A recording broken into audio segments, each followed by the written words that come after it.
नमस्कार दोस्तों, स्वागत है आप सबका मेरे यूट्यूब चैनल में।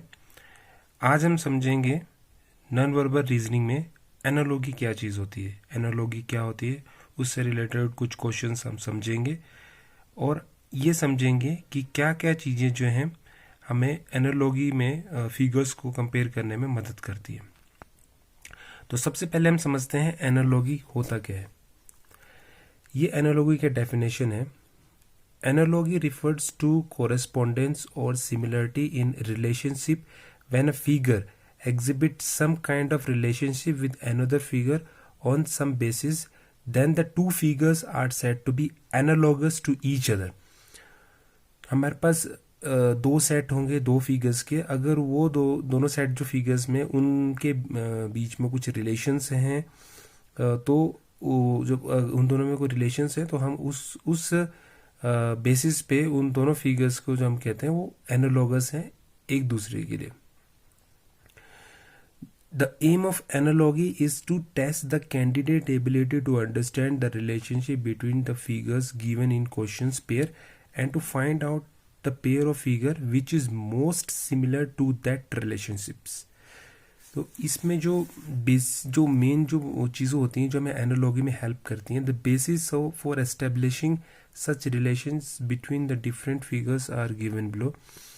तो इस बेस पे हम जो है उनके बीच में फिगर्स के बीच में रिलेशंस निकाल सकते हैं। या बेस्ड ऑन शेप हो सकती है, उनके बेस्ड ऑन ओरिएंटेशन घुमाव of figure, based on orientation of figure हो सकती है, based on number of elements हो सकता है, बेस्ड ऑन इन्वर्जन हो सकता है वर्टिकली और हॉरिजेंटली, रोटेशन ऑफ फिगर हो सकता है, मूवमेंट ऑफ फिगर हो सकता है, replacement of position of elements हो सकता है।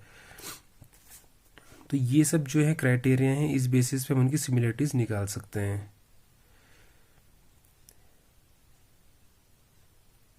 इन the question based on analogy, जो एनालॉगी से रिलेटेड जो क्वेश्चंस होते हैं, two sets of figure namely problem figure and answer figure are given. दो सेट होते हैं जनरली हर नॉर्मल रीजनिंग जो क्वेश्चंस होते हैं उसमें, एक प्रॉब्लम फिगर होता है और एक आंसर फिगर होता है। The set of problem figure consist of two parts. उसमें दो पार्ट्स होते हैं, किसी भी फिगर में दो पार्ट्स होते हैं। The first part comprises of two figure which have some relationship between them on the basis of a certain rule. जो फर्स्ट पार्ट होता है उन दोनों फिगर्स में अपनी रिलेशनशिप्स होती हैं।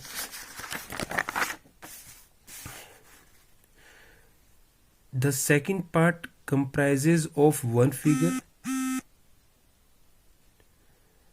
And a sign of question mark. जैसे ये फिगर है, इसमें ये दो पार्ट है, एक प्रॉब्लम फिगर का एक पार्ट और दूसरा पार्ट, इन दोनों के बीच में कुछ रिलेशनशिप है और इन दोनों के बीच में भी कुछ रिलेशनशिप होगी। इसके बेसिस पे हमें क्वेश्चन मार्क वाला पार्ट निकालना पड़ेगा। तो दो हमारे पास प्रॉब्लम फिगर में दो होते हैं, एक दोनों पहले फर्स्ट पार्ट जिसमें दोनों में रिलेशनशिप होती है, दूसरा पार्ट जिसमें हमें फाइंड आउट करना होता है उस रिलेशनशिप के बेसिस पे।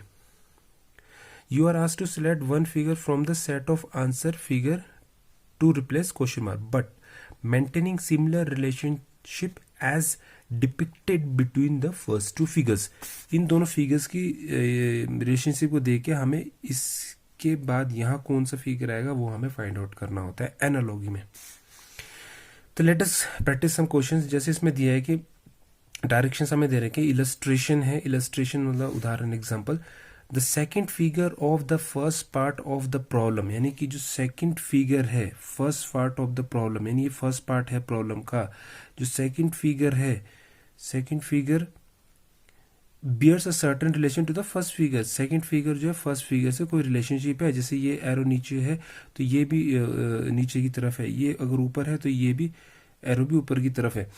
Similarly one of the figure in answer figure, जो हमारे पास ये आंसर फिगर दिए हुए हैं, यहाँ पे आंसर फिगर है, base the same relationship to the first figure of the second part. ये सेकंड पार्ट है, इसकी फर्स्ट फिगर ही है, तो आंसर फिगर में कोई ऐसा है जो इस सेकंड फिगर के फर्स्ट पार्ट के साथ कुछ रिलेशनशिप बनाता है to the first figure of the second part. You have to select that figure from the set of answer figure which would replace the question mark. Now हमें find out करना है। तो अब यहाँ पे पहला उदाहरण हम देखते हैं। यहाँ पे हम जो देख रहे हैं प्रॉब्लम फिगर हम देख रहे हैं, तो यहाँ पे क्या है, ये एरो रिवर्स है तो ये भी रिवर्स है, ये एरो रिवर्स है तो ये भी रिवर्स है। अब यहाँ क्या है कि ये एरो ऊपर साइड में है तो ये ऐसे नीचे हुआ है, तो उसका मतलब अभी जो नेक्स्ट हमारे पास जो हम इसमें देखते हैं, तो ये मतलब एक दूसरे के उल्टे हैं, मतलब ये नीचे है तो ये ऊपर है। अब यही बात है कि जब डी में हम देखेंगे कि डी में क्या है, ये जब एरो ऊपर है तो ये नीचे आए, तो डी में इसका आंसर जो है डी रहेगा। क्योंकि मैं आपको उदाहरण बताता हूँ। अब यहाँ पे देखो जो यू के लाइन इस तरफ है, यहाँ यू के इस तरफ लाइन है, तो पहला तो हमारे पता चलेगा कि जो फिगर होगा जो यू भी आएगा लाइन इस तरफ ही रहेगा, तो लाइन इस तरफ रहेगा।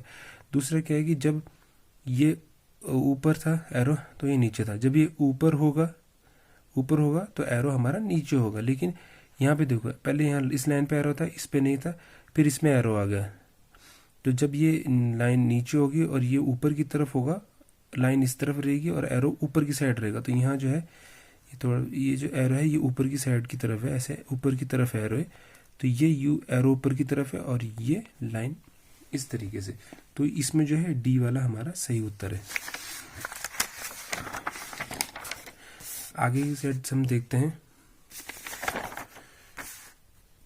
जैसे हम देखते हैं ये हमारे पास फिगर दे रखा है प्रॉब्लम फिगर। अब यहाँ पे देखो ये ट्रायंगल है, स्क्वायर है। अब इसमें देखो जो स्क्वायर है वो बड़ा हो रहा है, ये ट्रायंगल उसके अंदर जा रहा है, और जो उसके अंदर जो फिगर बन रहा है वो 5 उसमें लाइन्स है, यानी कि स्क्वायर में 4 है, बाहर वाले से एक लाइन और जुड़ रही है। सेम यहाँ देखो। अब ये जो है ये स्क्वायर बड़ा हुआ था, तो यानी कि ये जो है पेंटागन जो है, ये जो हमारे पास जो ये पेंटागन है ये भी यहाँ बड़ा होगा। तो जनरल सी बात है कि पेंटागन देखो इसमें पेंटागन बड़ा, तो पेंटागन किसके यहाँ बड़ा हो रहा है, पेंटागन बड़ा होगा और उसके अंदर जाएगा। फिर जैसे ट्रायंगल गया था उसके अंदर स्क्वायर जाएगा, तो देखो उसके अंदर स्क्वायर गया।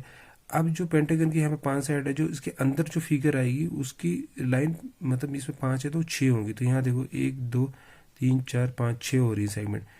तो इससे रिलेशनशिप बना ना, स्क्वायर बड़ा हो गया, उसके अंदर फिर ट्रायंगल गया, ये बड़ा होगा, उसके अंदर फिर ये जाएगा, और जो उसके अंदर की जो फिगर होगी वो इसमें 5 लाइन है तो उसमें 6 लाइन होगी, तो यहाँ 6 लाइन है, तो इसका मतलब बी जो है इसका सही उत्तर है। आगे चलते हैं। इस प्रॉब्लम फिगर में हमें दिया हुआ है जैसे सर्कल है, इसमें ट्रायंगल है, फिर ये स्क्वायर और सर्कल अंदर आ जाता है। मतलब ये इसमें क्या हो रहा है कि जो बाहर वाली फिगर है वो अंदर आ जा रही है, और जो फिगर बाहर आ रही है वो अंदर वाली फिगर से एक लाइन और जुड़ रही है, यानी कि यहाँ ट्रायंगल 3 लाइन है तो यहाँ पे 4 लाइन हो रही है। सिमिलरली ये जो हमारे पास ट्रेपीजियम है, ये जो हमारे पास है इसको ये और ये जो है ये अंतर आ जाएगा, और ये हमारे पास कितनी है, तो 1 2 3 4 है, तो यहाँ पे पेंटागन के अंदर आएगा, तो इसका मतलब यहाँ पेंटागन ट्रेपीजियम अंदर आ रहा है, तो हमारे पास डी इसका सही उत्तर है। आगे चलते हैं।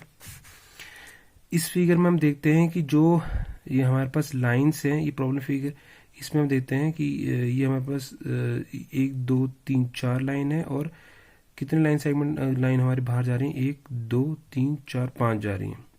यहाँ पे हम देखते हैं 1 2 3 4 जा रही हैं, और लाइन सेगमेंट हमारे पास 1 2 3 4 5, तो 5 हो रही। तो मतलब हम देख रहे हैं कि लाइन सेगमेंट बढ़ते जा रहे हैं, और जो लाइनें बाहर की तरफ जा रही हैं वो एक एक घटती जा रही हैं। तो यहाँ और घट गई, यहाँ 3 हमारे पास लाइन्स है और ये हमारे पास 2 ही रहे, लेकिन अभी 3 है लाइन सेगमेंट, हमारे पास 4 लाइन सेगमेंट यहाँ पे होंगी, बट ये हमारे पास 3 है बाहर निकली हुई, तो हमारे 2 ही बचेंगे। तो इसका आंसर ये होगा, स्क्वायर होगा और 2 बाहर निकले, तो डी इसका राइट आंसर। अगली फिगर में हम आते हैं। यहाँ पे हम देखते हैं कि ये डॉटेड लाइन है और ये एरो हमारे पास ऐसे यहाँ बना हुआ है। तो इसमें जो है हम क्या देखते हैं कि जो हमारे पास ये जो एरो है, तो इसमें हम देखते हैं जो डॉटेड लाइन है, ये मतलब ये जो हमारे पास ये हमारे पास आंसर फिगर प्रॉब्लम क्वेश्चन दे रखा है, प्रॉब्लम फिगर है, और इसमें हमें फाइंड आउट करना है। तो इसमें हम क्या देख रहे हैं कि जो डी वाला है वो इसमें सही बैठा है, क्योंकि the line attach to the small black dot, the line attach to the small black dot, जो लाइन अटैच है स्मॉल ये वाली स्मॉल ब्लैक डॉट के साथ, रोटेट्स 90 डिग्री एंटी क्लॉकवाइज, ये एंटी क्लॉकवाइज रोटेट कर रही है 90 डिग्री, तो एंटी क्लॉकवाइज रोटेट करेगी तो एंटी क्लॉकवाइज इस तरह को जाएगा, तो ये इधर को आ गया। The remaining portion of the figure rotates 90 degree clockwise and is inverted, तो जो रिमेनिंग पोर्शन है यानी कि ये 90 डिग्री जो है क्लॉकवाइज घूम रहा है और इन्वर्टेड हो जा रहा है, मतलब वो उल्टा हो जा रहा है, इन्वर्टेड हो रहा है। 90 डिग्री वाइज घूम रहा है क्लॉकवाइज और इन्वर्टेड हो रहा है। तो डी इसका सही आंसर है, because the line attach to the small dot rotates 90 degree anti-clockwise and the remaining portion of the figure rotates 90 degree clockwise and is inverted। तो ये जो डी है इसमें सही बैठता है। तो दोस्तों फिर अभी हम आगे भी और प्रैक्टिस करेंगे एनालॉजी से रिलेटेड क्वेश्चंस और नॉन वर्बल के जितने भी टॉपिक्स हैं जो मैंने आपको बताए हैं वो भी हम आगे आगे डिस्कस करते रहेंगे। और जो इसमें बेसिक्स और एक्सपर्ट लेवल के जो क्वेश्चंस हैं वो भी हम आने वाले वीडियोज़ में डिस्कस करेंगे। तब तक के लिए धन्यवाद।